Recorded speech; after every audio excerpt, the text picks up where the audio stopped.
নমস্কার, আমার গল্প পাঠ আসরে আপনাকে স্বাগত জানাচ্ছি। আজ আমি পড়ে শোনাচ্ছি বিভূতিভূষণ বন্দ্যোপাধ্যায়ের একটি ছোট গল্প, বড় বাঘদিনী। ওর নাম বড়, এর মানে বলতে পারবো না, সবাই ডাকে বড় বাঘদিনী বলে। একটু মোটা সোটা, কুচকুচে কালো, ৮-৬০ গড়নের, বয়স ৪০ থেকে ৫০-এর মধ্যে। এই পাড়াতেই বামুন বাড়ি বড় কাজ করত, বাইরের কাজ, কারণ বাঘদিনীর হাতের জলে কোনো কাজ হবে না। গোয়াল গোবর করা অর্থাৎ গোয়াল পরিষ্কার করাই ছিল তার প্রধান কাজ। বিচুলি কেটে গরুকে জাবও দিত, উঠোন ঝাঁটও দিত। একদিন শুনলাম বড় মুখুজ্জের বাড়ির কাজ ছেড়ে দিয়েছে। মুখুজ্জে মশাই নিজে এসে আমার কাছে নালিশ করলেন, বললেন, তুমি তো পল্লীমঙ্গলের সেক্রেটারি, এর একটা বিহিত করো। কি ব্যাপার হয়েছে কাকা? সেই বড় বিটে আজ কোথাও ছিল না, কাজে এলো না আমার বাড়িতে। এক হাঁটু হয়ে রয়েছে গোয়াল, থই থই করছে উঠোন, আর বিটিকে না স্বচ্ছন্দে বলে আমি কাজ করব না? ছোট লোকের এত বড় আসপদ্দা আর সহ্য হয় না। বলি, যাই দেখি বিভূতির কাছে, একটা বিহিত এর করো দেখি বাপা। কাজ ছাড়লো কেন হঠাৎ, তা কিছু জানেন? কি করে জানবো বাবা, কাল বললে আমার তামাক পোড়া খাওয়ার পয়সা আলাদা দিতে হবে। তাই বললাম, ৩ টাকা করে মাইনে, আবার তার উপর তামাক পোড়া খাওয়ার পয়সা, পারবো না। তাই বাবা, এর কি করা যাবে পল্লীমঙ্গল থেকে বলুন? আপনার পয়সা কড়ি নিয়ে সে তো আর চলে যায়নি। আমি কি করব বলুন কাকা? আমার দ্বারা কিছু হবে না। তা হবে না কেন? তা কি আর হবে? ছাই ভস্য কী সব মাথা মুন্ডু লিখতেই শিখেছ? গায়ের কোন উপকার কি তোমায় দিয়ে হবে বাবা? তা হবে না, সে বুঝতে পেরেছি অনেক দিন। মুখুজ্জে কাকা অপ্রসন্ন মুখে চলে গেলেন। কি করব, আমি নাচার। পল্লীমঙ্গল সমিতির সেক্রেটারি তো আর নবাব নাজিম খাঁজা খাঁ নয় যে যাকে তাকে ধরে নিয়ে এসে যে কোনো অপরাধে গর্দান নেব। আমি কি করতে পারি বড় বাঘদিনীর? হঠাৎ বড়োর সঙ্গে একদিন গোপালনগরের পথে দেখা।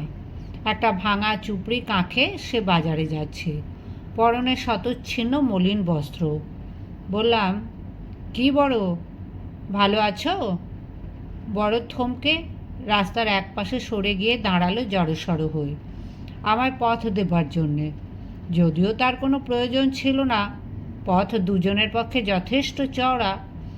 বললে, বাবু, আমাকে কাঠ দেবেন একখানা? কাঠ? কি কাঠ বাবু?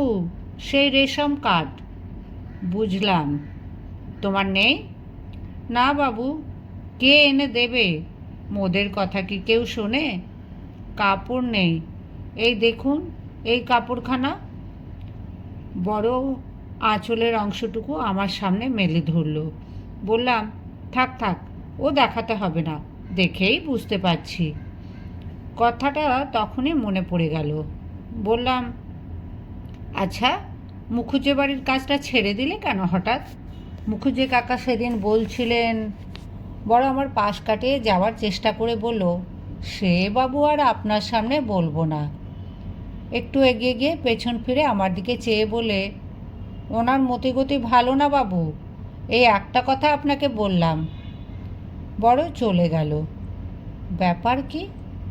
মুখুজ্জে কাকা কি বড় বাঘদিনীর কাছে প্রেম করতে গিয়েছিলেন? উভয়ের এই বয়সে? বিশ্বাস তো হয় না। মরুককে, পরের কথায় দরকার কি আমার।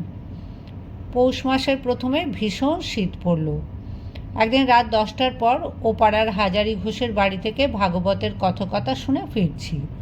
এমন সময় পায়ে চলা মাটির পথের ধারে একখানা কুঁড়ে ঘরের দাওয়ায় কে শুয়ে আছে দেখে সেখানে থমকে দাঁড়ালাম। এ পাড়ায় আমার যাতায়াত খুবই কম, তার উপর বহুকাল গ্রামে না থাকার দরুন কোনটা কার বাড়ি চিনি নে। এগিয়ে গিয়ে বললাম, শুয়ে কে? কে বাবু? আসুন। কোনে গেছিলেন এত রাত্রিরে? আমি বড়। ও, এই তোমার বাড়ি নাকি? হ্যাঁ বাবু, এরে কি আর বাড়ি বলে? ওই কোনো রকমে আছি মাথা গুঁজে। গরিব লোকের আবার বাড়ি আর ঘর। আপনিও যেমন। সত্যি অবাক হয়ে গেলাম। কেউ বললে বিশ্বাস করবে না, ছোট্ট একখানা চারচালা ঘর। ঘরের পেছন দিকে দেওয়াল নেই, কঞ্চির বেড়া বা চাঁচ কিছুই নেই, একেবারে ফাঁকা। সামনের যে দাওয়ায় বড় বাগদিনী এতক্ষণ শুয়েছিল তার দুদিকে নোনার পাতার বেড়া, কিন্তু সামনের দিকে একদম ফাঁকা। এই ভীষণ শীতে এই খোলা দাওয়ায় কি একখানা গায়ে দিয়ে শুয়ে আছে। ঘরের মধ্যেও যেন কে শুয়ে আছে মেঝেতে। বললাম, ঘরে ও কে? ও মোর ছেলে ট্যানো। ওরে চেনেন না? না, তোমার ছেলে আছে তাই জানি নে। কত বড়? তা বাবু 70-এর মুখে ছাই দিয়ে বড়সড় হয়েছে। কত তা কি মোরা জানি? এই পাড়ার রাখাল, সবারই গরু চড়ায়। বেশ। এইবার আমার নজর পড়ল বড় যেখানে গায়ে দিয়েছিল সেই কাপড়খানার দিকে। থলের চট বলেই মনে হওয়াতে জিজ্ঞেস করলাম, গায়ে দিয়েছ কি ওটা? এখানা বাবু কম্বল। কী রকম কম্বল? 8 বছর বনগা থেকে এনে ডাক্তারবাবু বিলি করলেন। এর মধ্যে তুলো পোড়া, 5খানা মোদের গায়ে বিলি হইল। গভর্নমেন্ট থেকে নাকি বিলি হইল। কি জানি বাবু, আপনারাই জানেন, মোরা কি খবর রাখি বলুন। দিলে একখানা, নিলাম। তা বাবু একখানা কাপড় পাবো না? মুছলবে বেরোবার উপায় নেই। গ্রামের লোকে কি করে জীবন কাটায় ভালো করে দেখিনি কোনো দিন। আজ একে দেখে তা বুঝলাম। এই শীতে একখানা থলের চট গায়ে দিয়ে বাইরে শুয়ে যে আছে, তার কালই নিউমোনিয়া যদি হয় এবছরের এই ভীষণ শীতে, তবে কোন ডাক্তারখানা থেকে এদের ওষুধ আসবে? দিন কতক পরে গ্রামে বাঘের উপদ্রব হলো। প্রতি বৎসরই শীতকালে বাঘের উপদ্রব হয় এ অঞ্চলে।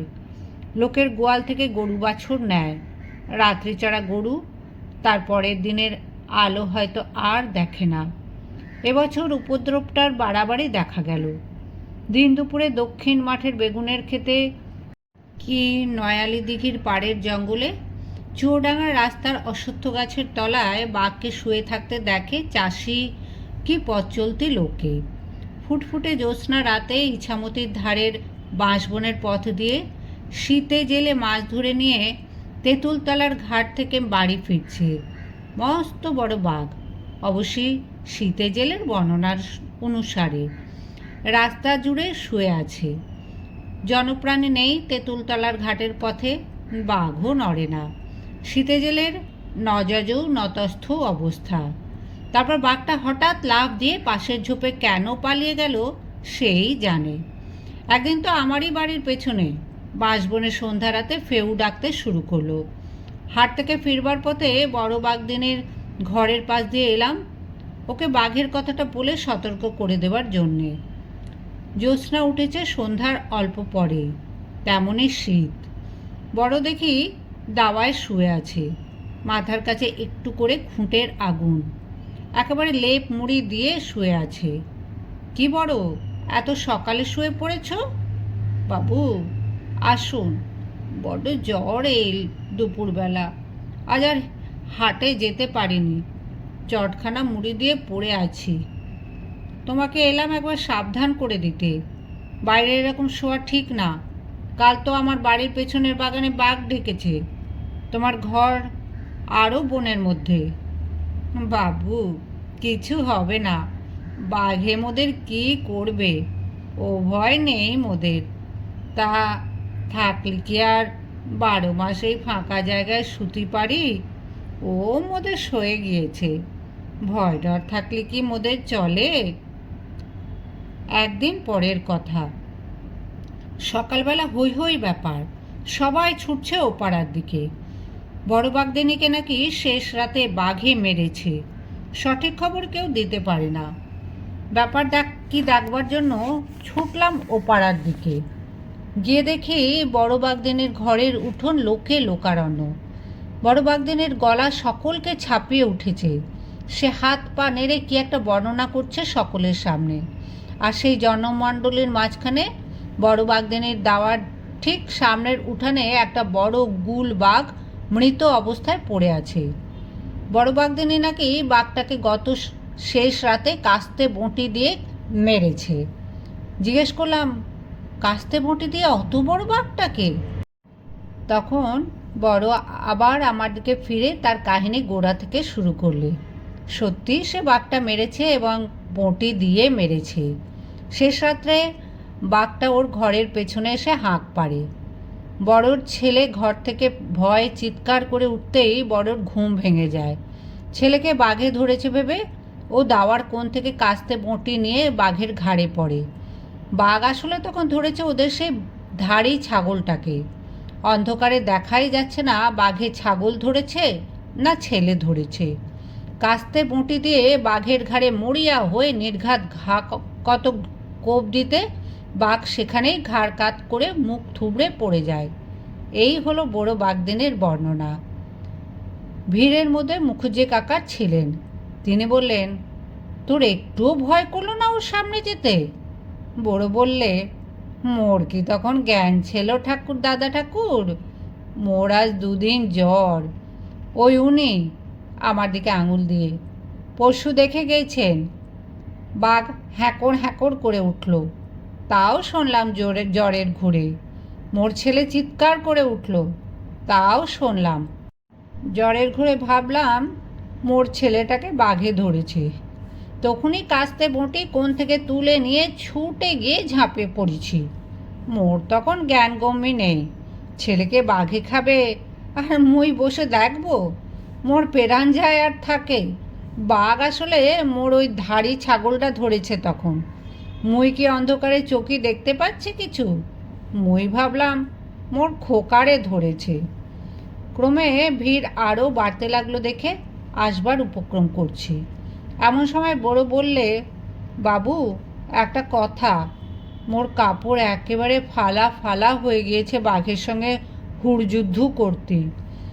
এ পড়ে আছি কলুবাড়ির মনোদিদির থানখানা। সকালে একটু চেয়ে এনেছে মোর ছেলে গিয়ে। মোর সে কাপড় তো নক্ত মাখা নোনাতলায় পড়ে রয়েছে। ওই দেখুন, ও আর পরা যাবে না। তা বাবু, রেশম কাঠখানা মোড়ে দিয়ে একখানা কাপড়ের ব্যবস্থা করে দেন আপনি। এ পরের কাপড়, ওরা আজই চেয়ে নিয়ে যাবে এখন। মুছলাবে বেরুতে পারবো না বস্তর বিনে। মুখুজ্জে কাকাও আমার দিকে চেয়ে অনুনয়ের সুরে বললেন, দাও বাবাজি, ও রেশন কাঠখানা দেওয়ার ব্যবস্থা করো। আর যাতে একখানা কাপড় ওকে আজই দিতে পারো। ওর মোটেই কাপড় নেই।